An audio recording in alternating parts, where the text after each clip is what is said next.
This is the Roller Coaster Podcast, and I'm your host, Lucy Q. Life is a wild ride. It has twists and turns. It's scary, exciting, and downright fun. So throw your head back, arms in the air, and come along with me for the ride.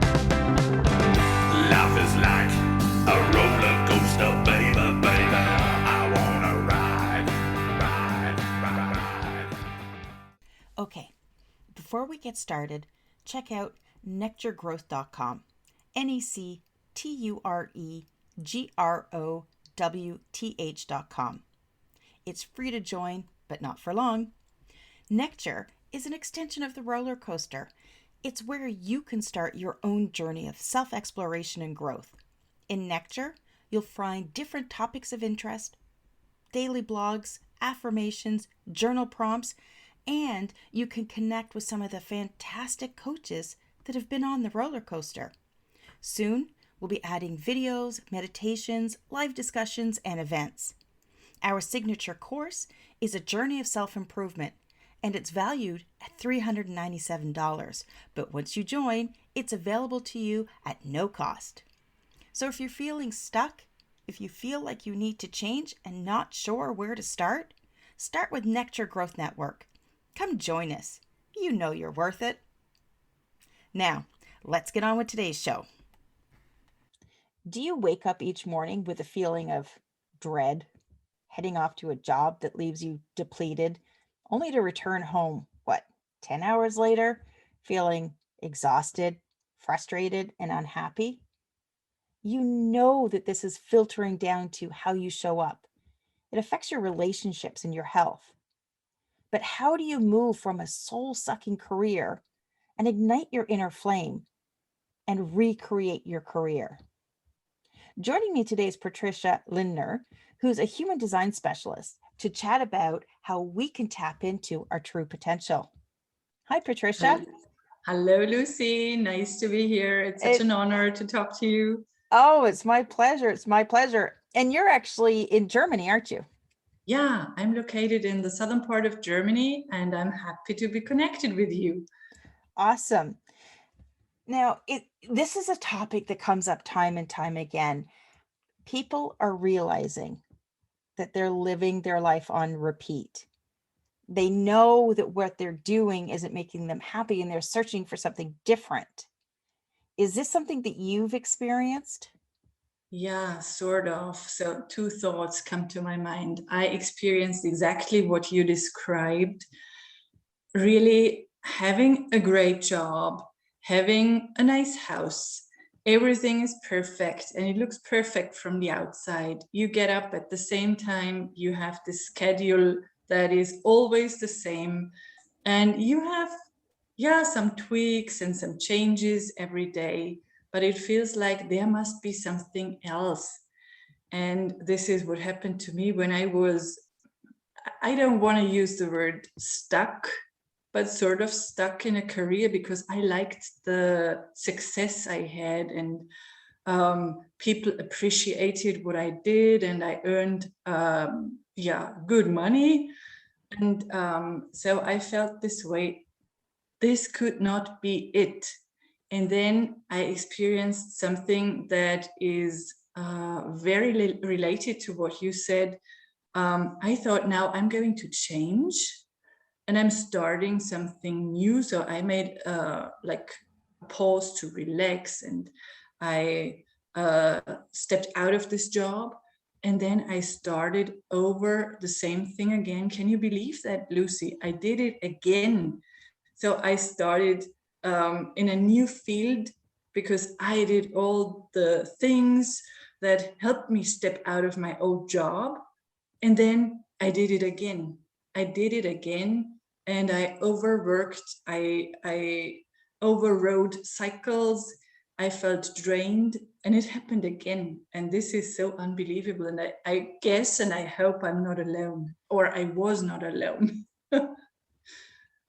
Yeah, I think you're definitely not alone. It's certainly something that I've experienced is Yeah. you think the new job is going to make the difference. Yes. But in my experience, it didn't make a difference what job I went to. I was never happy because I was looking for something that was outside of myself. I totally relate to this. And I think as long as people, and so I can include the two of us, as long as we look outside ourselves and we read all those self-help books, we just hustle from one job to the next and make a change on the outside, we will never really become this fulfilled person that we want to be. And it starts with actually realizing that you can ask yourself the questions. And that's what had happened with me, is that, we start our lives and we just get busy being busy and doing everything. I always refer to this checklist of everything you're supposed to do. And then all of a sudden you realize one day you ask yourselves those questions that you've been asking yourself all along, but this time you're actually listening to yourself. And it's, well, what do I actually want? Yeah. And this is a question where and I guess a lot of people can't or I couldn't find the answer. I didn't really know what I wanted. And this sounded so strange because I knew that I was not fulfilled, that I was not happy, that I lived this life on autopilot, always seeking success on the outside. But I did not know what it was that I wanted. And I felt guilty and I felt drained and I felt frustrated. And I even started really feeling ill. I had pain all over my body. And also, so I just tell you everything. I felt so tired, so tired. Yeah. I just remember realizing that everything that I was doing was wrong. But I think that's the scariest part. When you're doing it and not realizing it is different than doing it and realizing that something's wrong, because then you have the fear of, well, if I'm not supposed to be doing this, then what am I supposed to be doing? So then your brain gets stuck on trying to figure out this massive puzzle. Yeah. And you just said something that leads me to a very important point. I think we can't figure out the solution or the next step or the thing we need to do with the brain or the mind that just created the problem. It is about getting out of your head and tapping into your intuitive powers, your heart, your body wisdom. And I think this is the solution. We have to really create totally new solutions and not try to fix things. So that's my experience with myself and with my clients. Yeah. So what was when you realized, hey, wait a second, I've done it again. It's still not working. Yeah. Once you realize that, what was that first step or baby step that you took to help you to figure it all out? Yeah, first of all, so the word that came to me was, it was really like a dark night of the soul, because I felt this, who am I? I am a nobody. What am I supposed to do? So this is like really feeling blank and dark. And then I started really looking at my life and trying the baby steps, trying to really be grateful for what I accomplished, what I did so far, and also for my body, that I really could do all the things so far, and trying to become clear. I think clarity is one of the most essential things, that you know yourself and that you see everything is happening for you and not happening to you, that everything makes sense. Maybe not in the moment you're experiencing it, But in retrospective, when you look back, so that's what I can say. And I started really making an inventory of what I did so far and digging so deep. And then I used human design and I used creative methodologies to dig so deep into who am I? What is it that I'm really looking for? What are my challenges and what are my superpowers? What are my hidden gems? And so realizing this made me really look at my life from a different perspective. I don't know if this makes sense. Yeah, it makes perfect sense. It's very similar to what I went through. I hit that crisis point. I mean, for me, I I always keep it real, and I like to say I was scraping the bottom of shit barrel, because that's honestly what it feels like.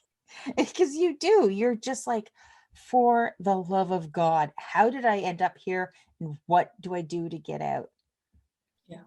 And I literally called out to the universe, Mm-hmm. and I said, just give me one thing.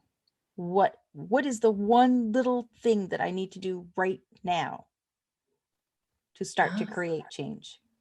All right. And now I'm curious, Lucy, Oh, what is it? What was it? it was simple. That all I heard back was just 5 things. Just focus on 5 things.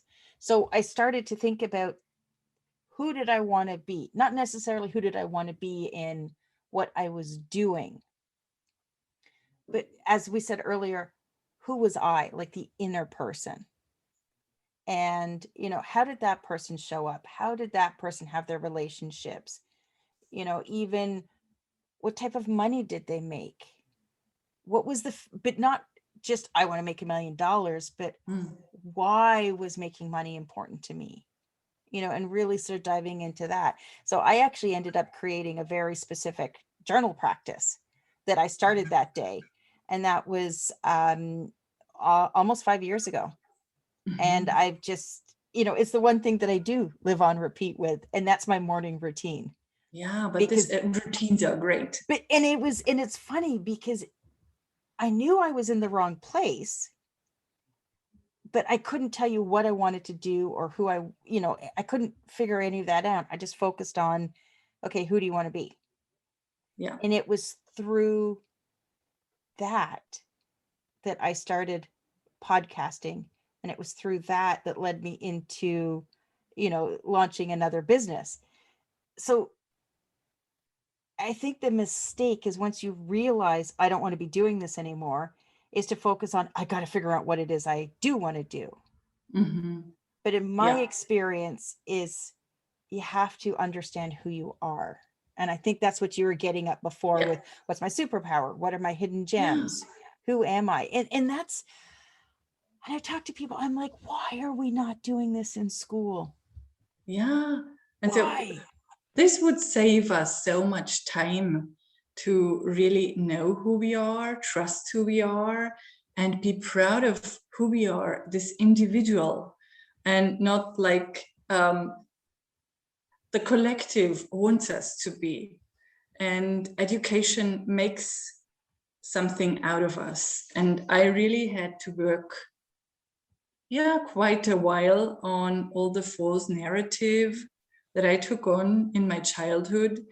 And I didn't really know about this false narrative. I think I thought that was me. That was me. And when I digged deeper, I found out there is much more, but I had this longing. There was this longing and this desire to change something, but I didn't know what was between me now and the intention I set, where I wanted to be. I always wanted to be this free spirit, this rebel, the one that says the truth, is true to her heart, and no excuses for what feels right for myself, as long as I don't harm others. So this is, I always say, I want to be this rebel, the free spirited woman, I don't want to regret on my dying bed that I didn't do that, but I couldn't figure out. So there is a funny thing that just comes to my mind. I always said, I want to be the person dancing on the table, speaking in front of lots of people. And then people said, so just get on the table, dance. Why don't you do it? And I didn't know why I didn't do it. So there were so many roadblocks that this is just a symbol or a picture of what I wanted to tell you. I couldn't let go of all the perfectionism and everything that I took on. How did you transition through that then? So there is one thing, and so how can I put that? When I started doing this work, first of all, I did a lot of ancestral healing and working on my family system and figuring out what happened to my mom and my dad and the ancestors, and clearing that stuff and seeing me as this individual person who is allowed to live the life on her own. And then second, there is this amazing tool that I used. This is Logosynthesis. I don't know, Lucy, if you ever heard about it. What's it called? Logosynthesis. No. So Logos, it's about language, and it's a proven energy psychology method. And I did this several year-long apprenticeship because I was so fascinated, and is need to really look at a method for a long time because I'm very doubtful that it works. And so it really worked. It is only by applying, so this is very easy now, by applying 3 sentences and addressing the root cause, or the cause that is very similar to the root cause. You can free the energy that is frozen somewhere in the body and that keeps us feeling like we are stuck and we don't have all the energy we need to go and walk on our path and do the next step. And I did that, and it sounded so strange, or it was like, what am I doing? I'm doing the logosynthesis all the time and nothing really changes. But these were baby steps. And I did a lot of work for myself. And I see this in clients as well. So going from money shame to being really confident with money, or accepting the way you are. And this is so beautiful to see when people can let go of those stories, memories, roadblocks, stumbling blocks, and turn them into stepping stones. Yeah, and I think it's important to give ourselves grace when we are starting a new journey, because we have to realize that it's not going to come all at once. Sure, we want to fast forward to the end of the movie and find out what the ending is, but that's not what this is all about. It's about the journey, not the destination. And, it's those baby steps where you can take, a dozen baby steps, and you may see one teeny tiny change and you're like, "Ooh, okay, maybe it's," and then you keep going, and then you see bigger changes. And then those baby steps become leaps. Yeah. Because you have the confidence to do it.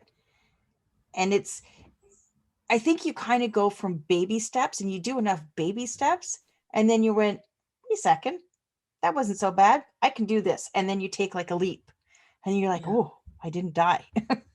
Yeah. And so you kind of keep going. Right. And oftentimes it is that someone tells you about your progress, and people from the outside oftentimes see much better and much easier that you are a work in progress.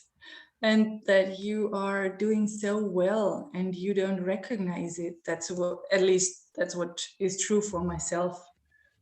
That oftentimes you need the feedback or a mirror or someone really acknowledging what changed. But we're our own worst enemies, so we are only ever going to see the worst in ourselves. But we can look at other people and go, wow, you're just doing amazing. But that other person is looking at you going, no, I'm the disaster, you're doing amazing. You are so right. This is such a big truth. Right. And I think that's one of the things that I really, really wish we could collectively do, is just drop the bullshit and just admit that we all have successes, we all have struggles, we all have our superpowers, we still have to battle our limiting beliefs, that's who we are. But there's this facade that we put up all the time trying to be perfect, and it's something that I try really hard to do through the roller coaster and the Nectar Growth Network that I launched online. Is I don't have all the answers. Sure, I figured a certain amount of stuff out, but I'm willing to be vulnerable to share my story, because it's my hope that the more people that we engage to be vulnerable and share their story, that we can start to help one another, and we can start to be more authentic as a collective rather than authentic as the individual. Yeah, and I can't tell you how much I love what you just said, because this is so true and so authentic to what I think, and I resonate a lot, because I never ever want to put myself out there and tell you now everything is fine. I don't have any problems. It is not like a roller coaster. I think my life still is like a roller coaster. So I figured out the stuff with my job, and I felt happy and I felt free. And what happened next is I got this really severe form of rosacea, type 3, that happened in 2019. And I was this fulfilled person doing one-on-one work and showing up online and showing up in settings right here in my studio. And then all of a sudden I woke up in the morning and I had this rash around my mouth, and it grew bigger. And so maybe I have the opportunity to show you a picture. You don't believe, just only 3 to 4 months ago, I would not have showed up to talk to you because I had to put on tons of makeup. It looked incredibly horrible. And I thought, what am I doing wrong? And so this is a roller coaster, and I went from doctor to doctor to doctor, and naturopath and acupuncturist, and no one could help me. What was it? It is rosacea, and they told me, Patricia, you have this chronic disease. It is type 3. It could just deform your face. Oh, that's a nice thing to say. Nice. Oh, thanks. Nice thing. Yeah, I was really frustrated. And I had those hot flushes and pimples, and my nose was really growing. So this was like the worst case thing that ever could happen to me. And I did all the treatment, and 3 to 4 months ago, I don't remember exactly, I decided I stopped going to the doctors that tell me that this is incurable. And I changed my diet and nutrition, and I changed a couple of things. I went back to really be more creative again, and added some herbs. So I really tapped into this herbalist thing. And it only took me like 3 weeks and I saw the change. And this was so good to see that I can trust myself, that I can trust my body. And it is not gone. You can't see it now, but it comes back from time to time in little spots, but it is 99% better. And I am so happy that I did it all by myself and that I relied on my body and that I took the ride up again. But that's such a powerful story because you touched on, listening to your inner wisdom. And you touched on how you made these little tweaks, these little changes. And it took a little bit of time, but you started to see a difference. Yeah. And I think that's such a powerful story because, it translates into anything that we're trying to accomplish is, to first of all, trust your inner voice. Yeah. And you Yeah. did that by going, okay, wait a second, these doctors are actually making it worse. And that's, obviously we're not saying to always disregard what a doctor says or, you always have to get these things checked out. But ultimately we have to take control of our own bodies, our own minds, our own souls, and do the things that we feel we need to do to correct a situation. Yeah, and that leads me back to what you said when you were in this dark place, and then you said, I addressed the universe. And I didn't, I don't just say I addressed the universe, but I just was looking for what is the next step for myself, what feels right. I want to trust my body, and I can do that. And the day when I decided that I can do that all by myself and that my body is capable of doing all the healing work, then I had some small issues when it didn't go that fast again, because I was not patient enough. but when I said to myself, I guess so, when I look into the mirror, it is better today and I'm doing great, then it was getting better and better and better. But again, in baby steps. But now I can say we really should always trust ourselves and our body wisdom, intuition, our heart. And we feel when something is off. We feel when messages from outside are not right for us. Yep, 100%.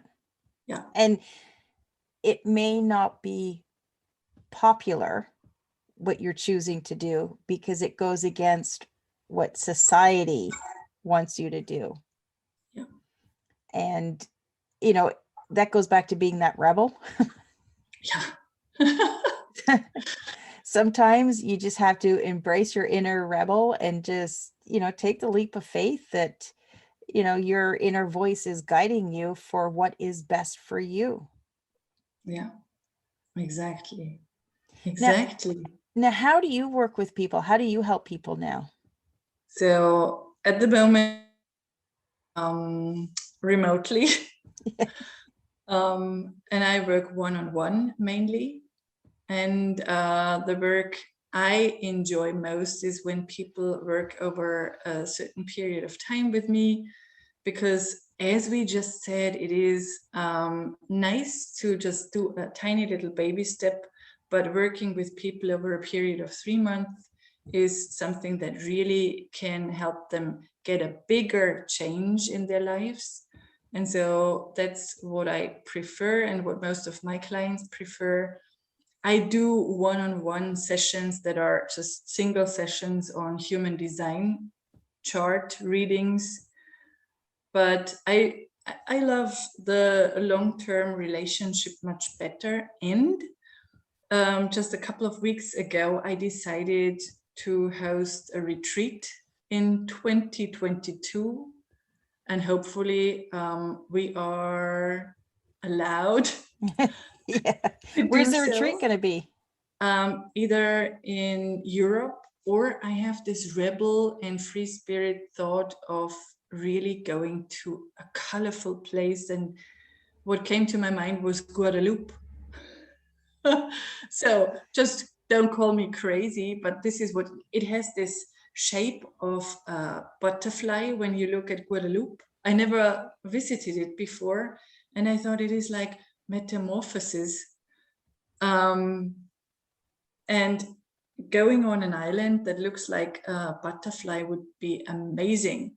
And it Yeah. is colorful, and I would really love to host this retreat for 10 people that are willing to get out of their head into their hearts, and visit a wonderful place and have beautiful organic food. And so I am dreaming of this, and I'm in the preparation phase at the moment.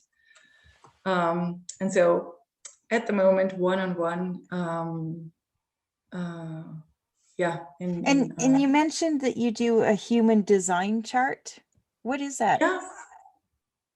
Okay. So human design is a system that is a collection of different, for example, the chakra system, the I Ching, the astrology work. Then there is the Kabbalah inside of it, and many others. And this is a very accurate system, just by telling me your date of birth, your time of birth, and the place where you are born. And I can run the chart. And by looking at the chart, and that's what I do for free for anyone who is interested in that, just to look at it and give an overall view of what the chart is about. There are different types of people. The ones who are here to work and do all the work, they have a lot of energy and power, and they don't burn out that easy. And then there are people who are here to just create ideas and let others work. And then there are reflectors that are here to reflect what other people just bring to them. And manifestors that are here to really create new things. And this is just the general types. And then it is a really individual reading, because no chart is exactly like the other. There are different things in the chart where I talk about the centers, which looks like the chakra system, and the gates and the channels, and everything has a certain meaning. So it takes me a couple of hours to prepare the chart when I do an in-depth reading. But if I ran your chart now, I could tell you a lot of things that are hopefully very accurate. That is super cool. I've never heard of that. Like Okay. I have my birth chart done.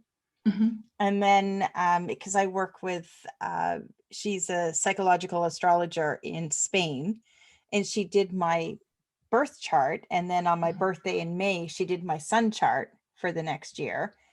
And I was shocked at how accurate some of the things that she told me was. It was incredible. So I'm really excited to dive into what you're doing.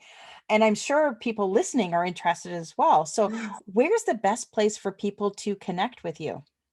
So I can give you, or I guess you have it, there's the link to my calendar, and people can book a 15-minute call with me, which is totally free. And we can run the chart in those 15 minutes. I would really be happy to do that and give them a quick overview.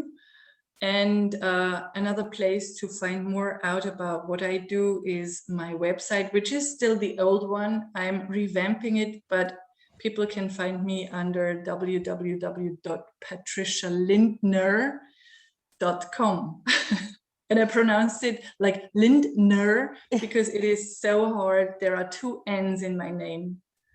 That's okay, because if anyone's looking at connecting with Patricia, Yeah. make sure you check out the show notes. I'm going to have all of her links in there. And Patricia, thank you so much for joining me today. Thank you, Lucy, for having me. It was such a pleasure and an honor to talk to you. Thanks for listening to this episode of the Roller Coaster Podcast. Want to chat or share your ideas about today's show? Pop me an email at hello@therollercoasterpodcast.com. Don't forget to connect with me on Facebook and Instagram at The Roller Coaster Podcast. Our theme song, Roller Coaster, was performed by The Lucky Setback. Audio editing by the one and only Jeff Quigley of Quigley Creative. Life is like a roller coaster, baby, baby. I wanna ride, ride, ride, ride. Life is like a roller coaster, baby, baby.